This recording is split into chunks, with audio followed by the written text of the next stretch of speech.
Hello, folks, and welcome to the Counting Sheep podcast. This is episode 43. I am your host. My name is Ruth, and I welcome you to my podcast, which is all about fibery things, mostly what I get up to with wool, knitting, crocheting, spinning. Also, I live on a small sheep farm in Vermont, so some of that lifestyle is sprinkled in here and there. If you are returning, thank you so much for coming back. And if you are new here, hope you find something that you like. And if you do, let me know. Hit the like button, hit subscribe, and the bell, I guess, put the bell on. That way you know when I put a new episode up. So I am fresh back from a weekend with a whole bunch of fiber people, which I will get into later on in the podcast. So I have some things to show, some acquisitions, some crochet projects I want to show you. I have not completed any of my knitting projects yet. If you've been here with me for a while, I have 2 knitting sweaters on the go, both in fingering weight yarn, so that takes a little bit of time. And in the run-up to getting ready for the spa weekend, which I just came back from, and then returning from spa, I wasn't able to get progress done on those 2, so I'm not going to feature those here on this particular episode, but going forward I will show you what I've done. So what I want to first talk about is what I'm wearing. This is called the shawl collared vest, and it's by Meg Swanson. I knit this absolutely ages ago. I took a class, and I believe I used Cascade Ogle for this. I'm going to just show you, just briefly, stand up here. Has some really nice shaping to it. A nice shawl color here, keeps you warm on a cold day. This was steeked up the front, and so you can see where I used a contrast color yarn to crochet a steek in. And then we cut the steek. So this was a fun knit. This is out of Meg Swanson's hand knitting book. This is an older production. I still think they offer this at Schoolhouse Press.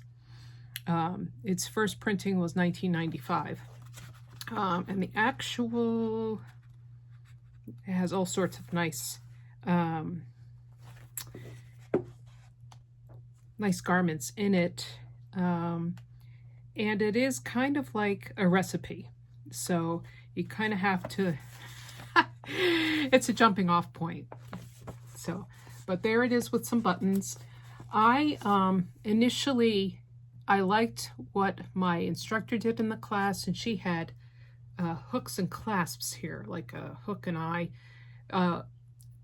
They were antique brass. I remember paying quite a chunk of change for them, and I had them on the vest for a while, but I have to tell you, because of that and another situation where I put hooks and eyes on a knit garment, that those hooks really get caught in every single part of your garment, and I had a lot of pulls in the knitting, so on both garments, this one and the other sweater, I took off the hooks and eyes, and I have not replaced them with anything. I think this looks great with a shawl pin, and it holds it closed just where I need it to be held closed, just to, get the advantages of the shawl collar, and then show off the nice cable work going down the front. So that is the shawl collared vest. I just want to make sure I get that word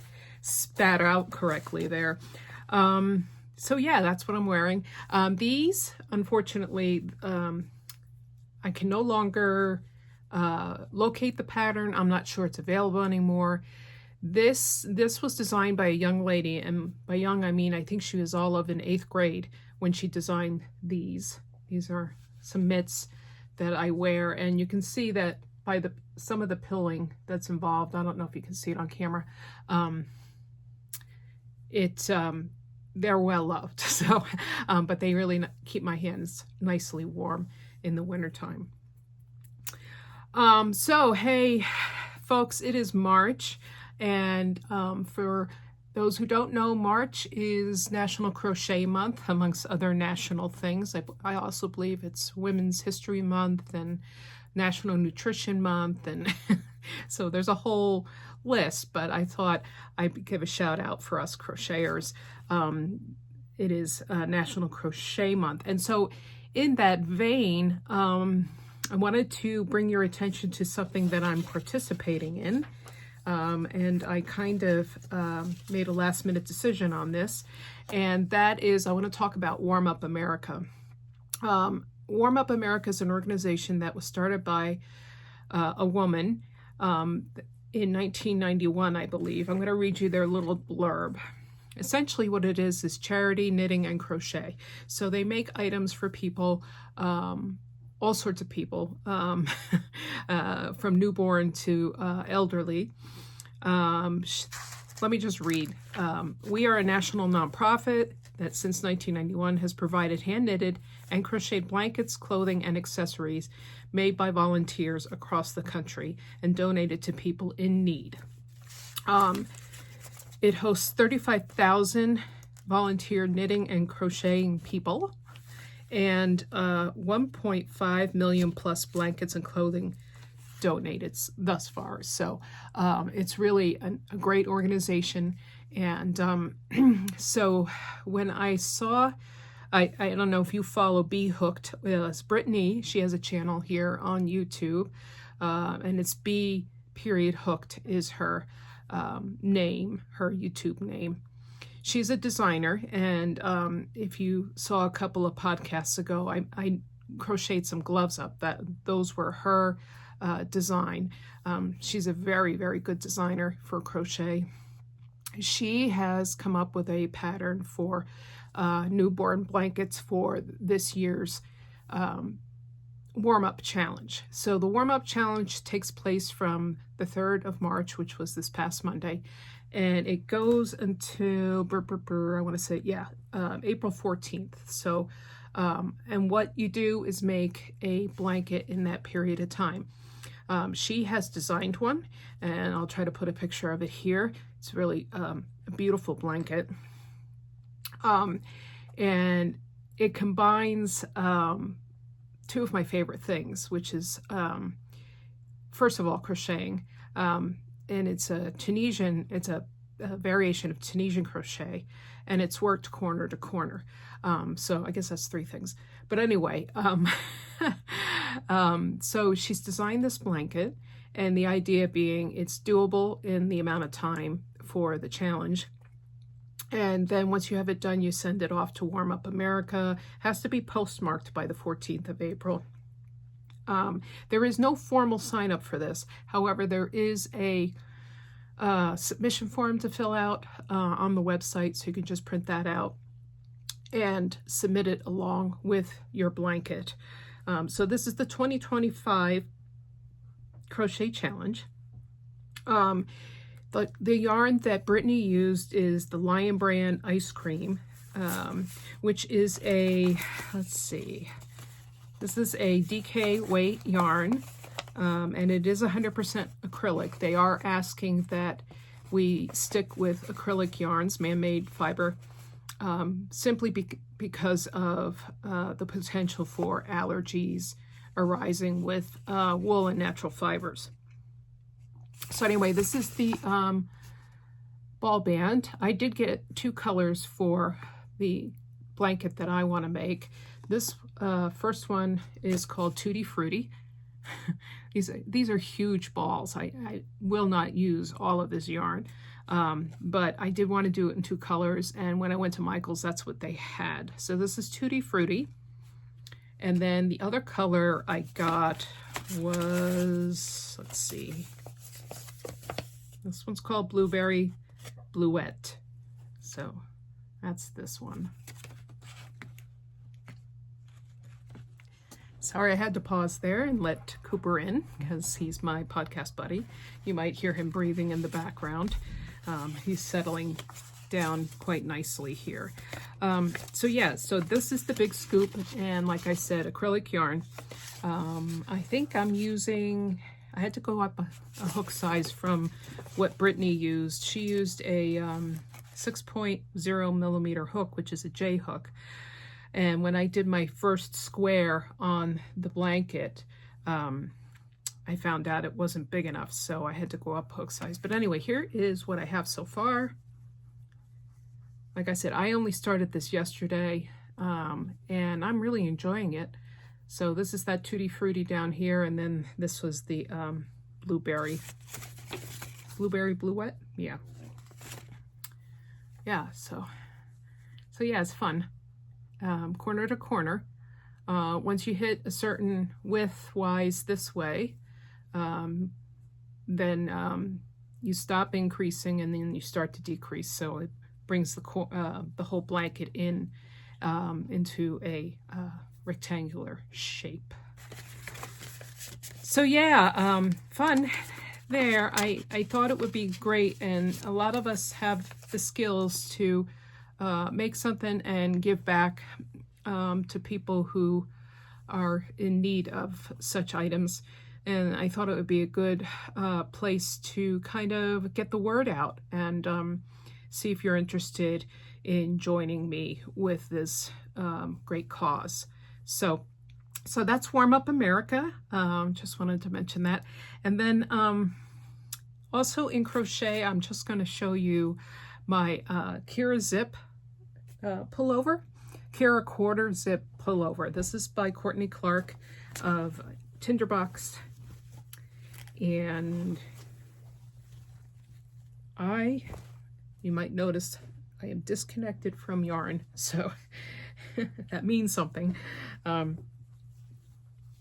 So I managed to get the collar done. Now this needs a good blocking.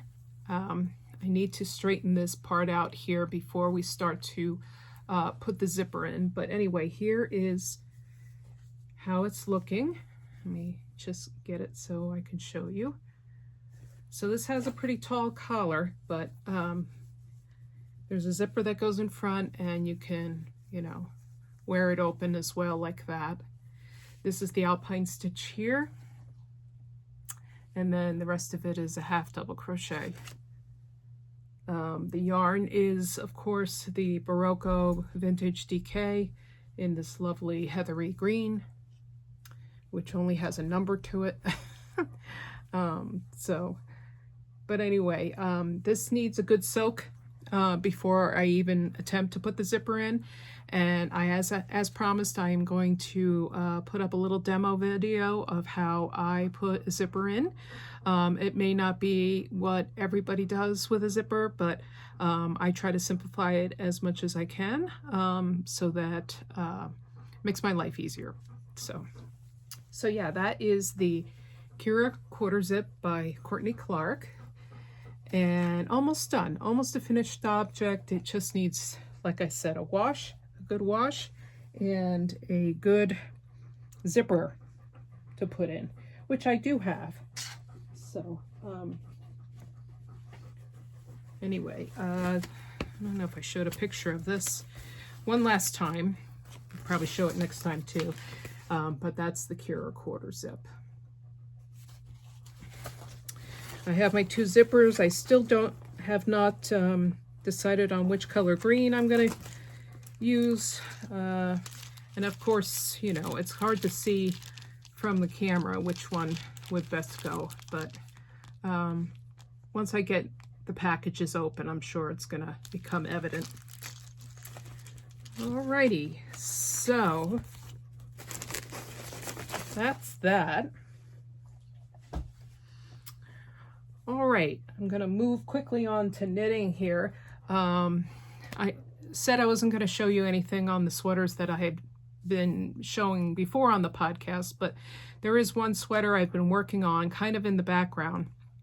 I enrolled in another Pam Grushkin class. Pam Grushkin is a fabulous knitting instructor who gives online classes over Zoom. And she kind of specializes in the uniquely constructed garment. And she kind of seeks that kind of pattern out. And this particular pattern, we've been taking Zoom classes now since the end of January. Has taken quite a couple classes, and this kind of pattern takes a lot of twists and turns. So it's not your normal way of constructing a sweater. So I'm just going to show you really quickly here. The picture. This is a pattern called The Entertainer. It is a pattern by Hinterim Stein. And this is, I don't think I'm giving any secret sauce away here. This is the back. You can kind of get a feel for what the front looks like. So there's a lot of texture going on here, and you start up here, but you don't connect this part is connected after you get some of the shoulder done and the neckline. So it starts with the shoulder and the neckline, gets connected into the back, and then you start knitting down the front, but only a partial front and a partial back, and yeah, it is quite an endeavor. So I just want to show you how far I got here. So here's the back. Here's my back. Now, granted, this is not blocked at all, so just kind of bear with me. So there's my back that I just kind of showed you in the picture. It's got a high-low hem, so in the back it's a lower hem than the front. This is the front and the neckline. Yeah. And then we knitted out on both sides with short rows on both the front and back on one side, and then did a 3-needle bind off for that seam. And then we have the sleeve, which is pretty straightforward, which I have right now on Flexi Flips. Now I have to give credit to Anne from the No Excuses podcast to, make me do like a head bump, because I do own these, and I never even thought of using them on sleeves. So thank you, Anne. And they are coming along pretty well. So yeah, this is kind of my solution for the small circular. I had it on the larger, I was doing magic loop, and it was just a little too cumbersome for the sleeve, especially since you have to turn all of this as well. So the other sleeve stitches are on hold. This side has not been completed yet, as you can see. It will also get those short rows, and it will also have a 3-needle bind off. Yeah, so this has been quite a brain teaser, and I really appreciate having Pam as an instructor kind of give us the lowdown on the pattern and how to read it. It's not that the pattern is not straightforward and unclear. It's just that you need to really pay attention. Really pay attention. Like have a couple cups of coffee before you sit down with this. But I'm glad I did it. It's one of those things where it keeps the brain humming, keeps all those synapses firing in the right direction. So yeah, I'm hoping to show you the finished product in a couple of weeks. This is a sport weight yarn I'm using. And it is from Bare Naked Wools by Knit Spot. It's called Milkshake Sport, and it's 80% East Frisian milk sheep wool and 20% alpaca. So it's got that nice soft feeling to it. and the color is Peanut Butter Shake. So there's that label there. It's a cute label with a sheep in a barn.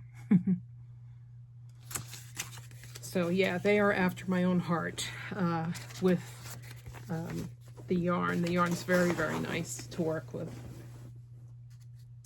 Alrighty, so that's all I have to show you in terms of just projects that I've done. I made a couple of wrist warmers, one for me, a set for me and a set for my friend Tammy out of some DK wool, and those worked up really fast. And so I don't have the ones with me that I made for myself here, but I'll show them on a future podcast for sure. So I want to talk the rest of the time about SPA. This is a weekend that is held in Freeport, Maine every year in February. It's usually the last weekend in February. In this case, it was the very last day of February, and then March 1st and 2nd. It is held in 2 different hotels in Freeport, the Hilton and also the Harrisicid. And all of the vendors that they have for this weekend are housed at the Hilton. So we feel like that's where most of the action is. So we get a room at the Hilton every year and kind of eat, drink, and be merry. There is a yarn shop in Freeport that is called Mother of Pearl, and I usually stop off there as my first thing to do on the spa weekend. It's a beautiful yarn shop, wonderful women in there to take care of you. And I just wanted to show you some of my spoils for the weekend. And so at Mother of Pearl, they have every weight of Malabrigo yarn that you could ever want. And I had my eye to making this vest, which is called Candy Cherry. This is by Lena Fedotova. She is a Ukrainian designer who I believe is living in Italy right now. And it's kind of hard to see in the picture, but there's a lot of texture going on in this vest, which really just kind of wets my whistle. She did hers in Malabrigo Arroyo, which is their sport weight yarn. And I chose this color here, which is called English Rose, which is just gorgeous. Gorgeous yarn. And yeah, it's beautiful. And this is 100% superwash merino wool. They're calling it a DK Sport. And yeah, 100 grams, 335 yards. So I have 4 skeins of that pretty color, and planning on starting that soon. I'm going to be on a vest kick soon because been doing a lot of sleeves lately. And it's not bad, it's just a lot. So anyway, that was Friday morning. I went there. Spa really gets kicked off around 5 o'clock on Friday evening. That's when the vendors open and things start to get rolling. Although people filter in before that, we usually get there on Thursday night, which we did. And we kind of dodged some dodgy weather to get there, but all was good. And so at 5 o'clock, the vendors open. The town hall, which is a building that is right next to the Hilton, which is owned by the Hilton, is just a huge kind of building that they have events at, or, you know, meetings and that sort of thing. It's just one huge room with a lot of chairs. And all day on Saturday, that's where everybody kind of congregates and crafts. We had a lot of spinners there. We had a rug hooker there. Somebody was doing cross stitch, wheel spinning, and spindle spinning. We also had somebody there with a sock machine. You name it, whatever the craft is, we welcome you. And it's nice to have kind of a nice grouping of people to sit and craft with. And then Sunday mornings is kind of the same. The vendors are open Saturday 9 to 4-ish. There is a kind of fashion show at 5 to 6 at the Harrisseekit, so people just kind of wear what they've made in the past year, and they just kind of show off and tell about their what they're wearing, what they've made.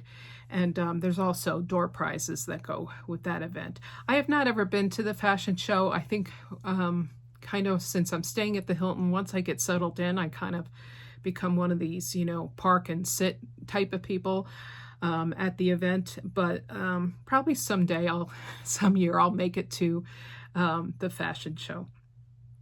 And then Sunday morning, like I said, another morning of just kind of sitting and chatting. The vendors are there and open for about a couple more hours, and then they pack up and leave, and pretty much everybody else packs up and leave because checkout time is 11 o'clock. So so that's where we packed up and left after that time. But anyway, I want to show you some of the spoils that I got from some of the vendors. I'll start with Ellen's Half Pint Farm. She is a Vermont vendor, and she actually lives up right up the road from me. She had a beautiful shawl displayed, and I just want to show you. It's called the bucket shawl or bouquet shawl. So it's this lovely leaf patterned shawl in different colors. And I couldn't resist, and so for the main color I've got this lovely gray, and then of course for the leaves, these are all separate skeins all wound up together, so they're little mini skeins inside of this little set here. So this is called her I think she calls it the rainbow set. So there's 5 different mini skeins in there. And that's Ellen's halfpintfarm.com. So yeah, I was gonna make a nice shawl, and she gave me a little bag to put it in. And then also, just as I was checking out, I spotted some of her lovely hand-dyed fiber. This is a 70% merino, 30% silk, and I got 4 ounces of this. And I'll show you how I'm going to spin this in a minute. But yeah, very pretty. This is top, which is combed rather than carded. All right, so that was Ellen. Wonderful farm from Maine. I slipped by her booth. I've bought from her in the past. Her name is Four Hearts Farm. It's Kayla from Four Hearts Farm. And she was selling some lovely embroidery skeins, 100% wool. And I was just enamored by all of the colors that she had there. So I just wanted to show you all of the different little skeins for embroidery. My colors, kind of all rainbowish, beautiful colors. So these are what the skeins look like, these tiny little guys. She also has a gentleman who makes support spindles for her, and I just want to show you. I watched their demo, and my friend Tammy has one of these, and so I went by and looked at them and decided to get the wooden one. Now, a lot of these, they have a resin pointed area here, but they had this wooden one, and it just kind of spoke to me. So, and the way this kind of works is, this is the resin kind of dish. They have put a magnet on the bottom so that it can be stuck to something so it stays stationary. Another magnetic receiving type surface. And then what you do is you basically spin from the tip. It's a spinning technique, and with something like this you can get a very, very fine yarn, very fine singles. And I just sat there for the longest time just spinning this on this in this bowl, and thought, yeah, I'm going to give this a go. So that's what this fiber is for, from Ellen's Half Pint. It works best when support spindling works best with top, a very well prepared top. So yep, so that's what I'm going to do. She also was selling these pillows which have a magnet inside, and so this sticks to that magnet, and then there's these, you can see that, kind of straps, so you can strap it around your leg and then sit this support spindle right on your thigh and spin that way. So yeah, so I am very, very much intrigued with that aspect of spinning. I love spinning, and it really is a nice hobby to have. Very kind of, they call, a lot of people would call it Zen. I think it's just a different place in your brain that you tap into to access, all those good dopamine chemicals and all the feel-good stuff. So, whoops. Save that before it went on the floor. So yeah, so this is going to go in a bag that I got for purchasing a certain amount of goods at Mother of Pearl. So, and it's got this nice handle on it, so I'm good to go. So yeah, that was from Four Hearts Farm in Maine. And then let me see, what is next? I spotted this shawl, a sample of this shawl made up. This is the cowl version, but they do have a shawl version too. It's called Verily Knits. And I saw this on a friend at Spa, and she had hers done up in some really gorgeous jewel tones, which really popped.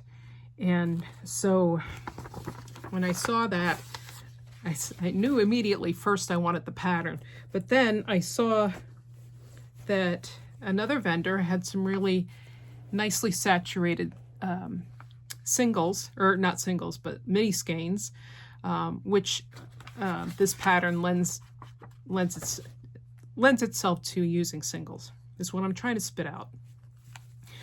This is Sassy Black Yarns, and her byline is hand-dyed yarn made with a bit of sass.